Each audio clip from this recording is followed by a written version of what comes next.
I'm Bo Firestone, and today I'm going to teach you how to train and prune an Espalier apple or pear tree.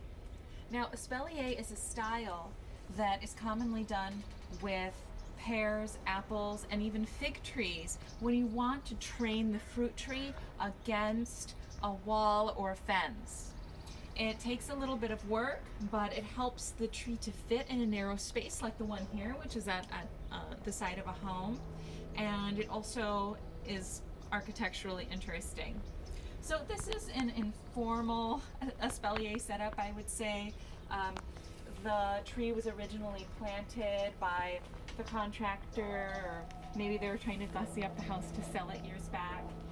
And they had just put up just one trellis, and we came in and put a couple more on either side.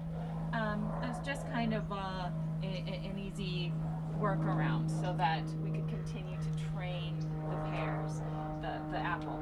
So if you want to do this, I would suggest kind of having a carpenter, or you could look up a video on how to install a permanent trellis onto your house, which would be more solid, or you could use, a fence.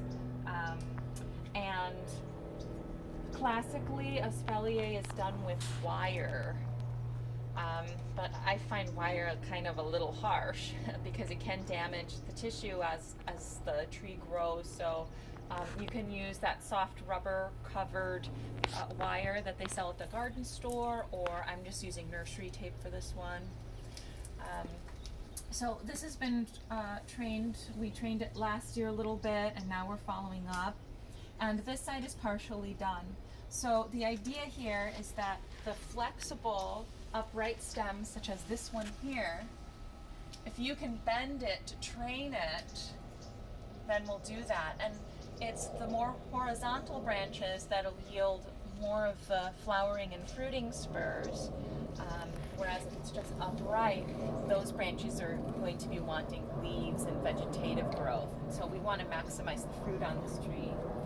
So it doesn't just look cool, it also helps to maximize the fruit on a small tree. So I'll show you kind of how I do it. Sort of see where your hand naturally goes in order to shape it, and then you put the tie there, or the wire, or whatever you're using.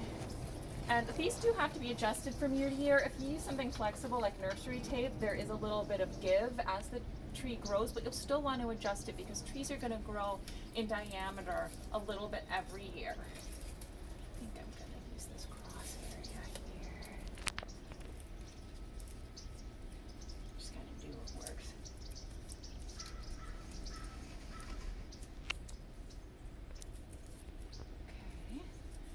Okay, cut off the excess.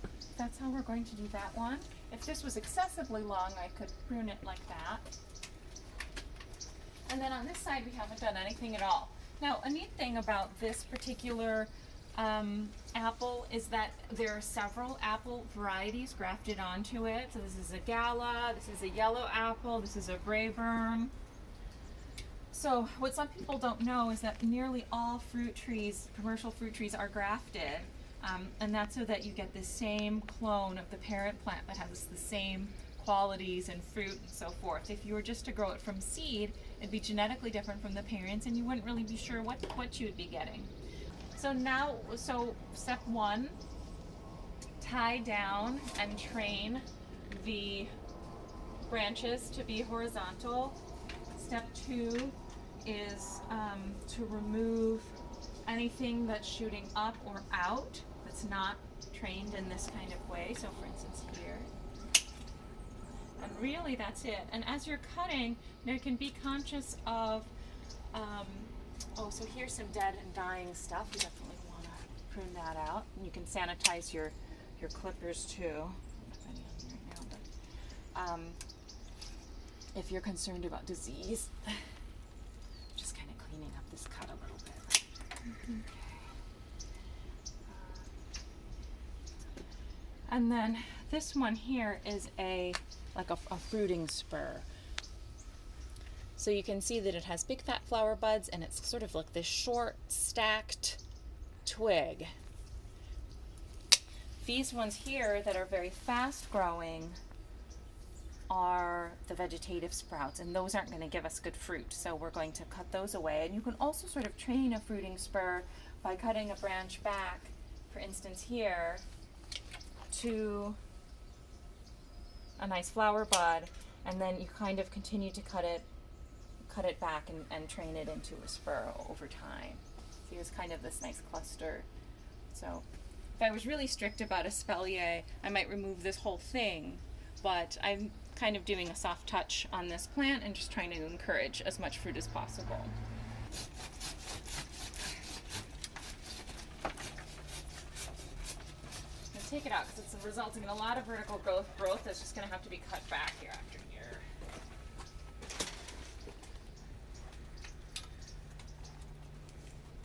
And this one maybe I'll just prune back to a flowering bud.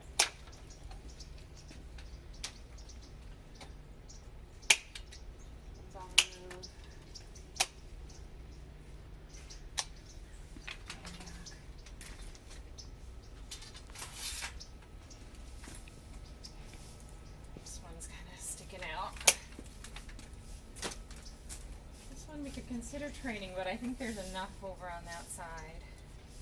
And could remove it, but I'm just going to cut it back and see if we can maybe develop some spurs over time off of this one. And same with this. I'm cutting it back to a bud that's going in the direction I want, kind of out this way a little bit. So we've finished tying and pruning this multi-way apple tree into an Espalier style. This is kind of a more casual, less formal Espalier style, and we've been a little bit less hard on the plant than you normally would.